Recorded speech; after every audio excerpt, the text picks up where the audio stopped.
Negli anni 60 Phil Spector ideò una tecnica di produzione musicale diventata poi famosa come Wall of Sound. Consisteva nella sovrapposizione di più registrazioni della stessa parte per ottenere un suono più ricco. In questo video vediamo come realizzare un Wall of Sound partendo da una sola take.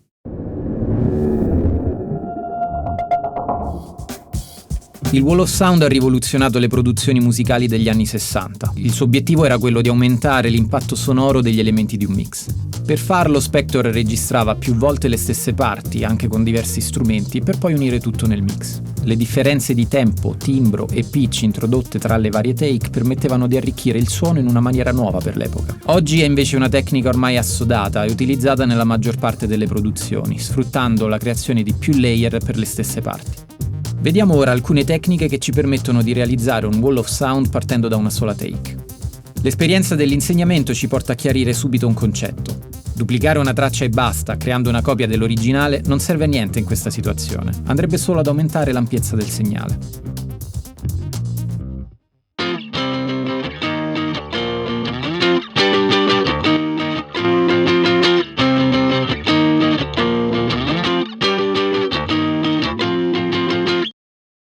Per l'effetto che cerchiamo dobbiamo necessariamente introdurre delle differenze tra i segnali. Vediamo come. Se la parte da duplicare si ripete, possiamo effettuare dei copia e incolla invertendo le sezioni.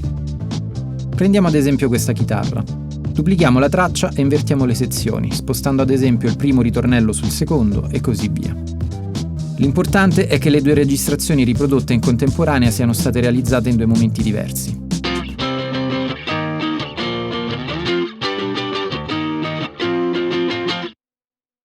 Perfetto, è come se il chitarrista avesse registrato due take diverse. Facciamolo ancora, ma questa volta invertiamo i giri di accordi all'interno delle sezioni. In questo modo possiamo poi tenere una chitarra al centro e le altre due ai lati per aumentare l'effetto stereo.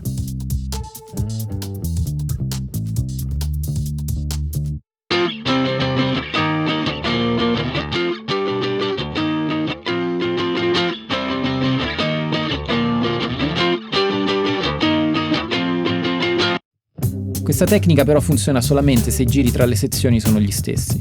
Se le parti presentano delle variazioni dobbiamo per forza utilizzare un altro metodo. Una possibilità è usare il chorus, poiché è un effetto di modulazione che introduce proprio delle differenze di tempo e pitch. Creiamo quindi una mandata a una traccia stereo dove inseriamo un chorus con il parametro dry wet o mix al 100%. Regoliamo ora la quantità d'effetto modificando il livello della mandata.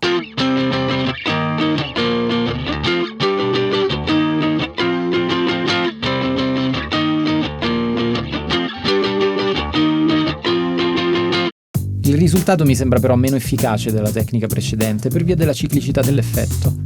Un'altra possibilità è usare Melodyne.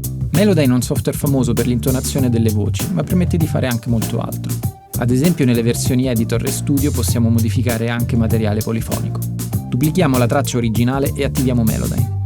Selezioniamo tutte le note con Command A o Ctrl A.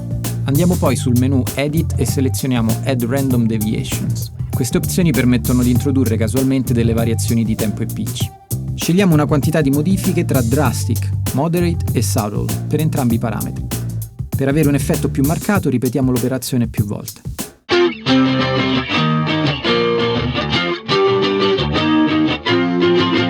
Eseguiamo ancora il procedimento per una terza chitarra e apriamo il pan delle tracce. Ascoltiamo il risultato.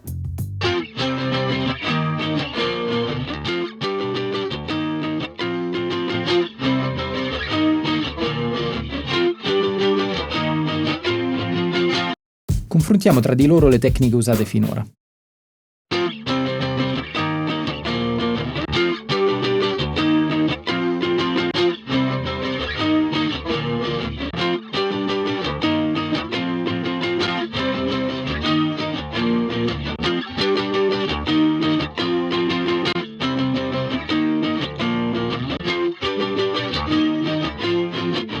Cerchiamo ora di ottenere un risultato più simile al Wall of Sound di Phil Spector.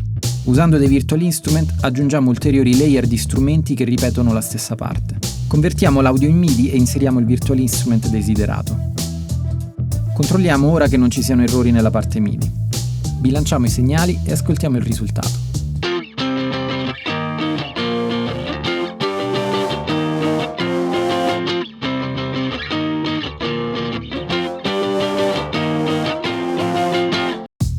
Ogni tecnica ha i suoi pro e contro, ma possiamo anche combinarle insieme per ottenere risultati più interessanti.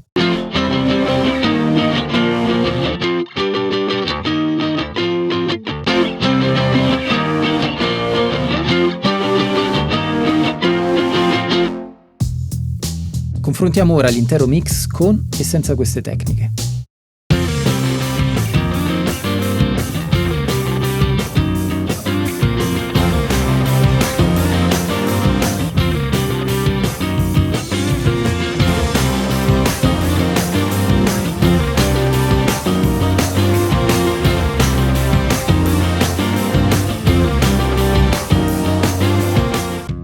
Come abbiamo visto, con un po' di creatività possiamo ottenere buoni risultati anche con una sola take.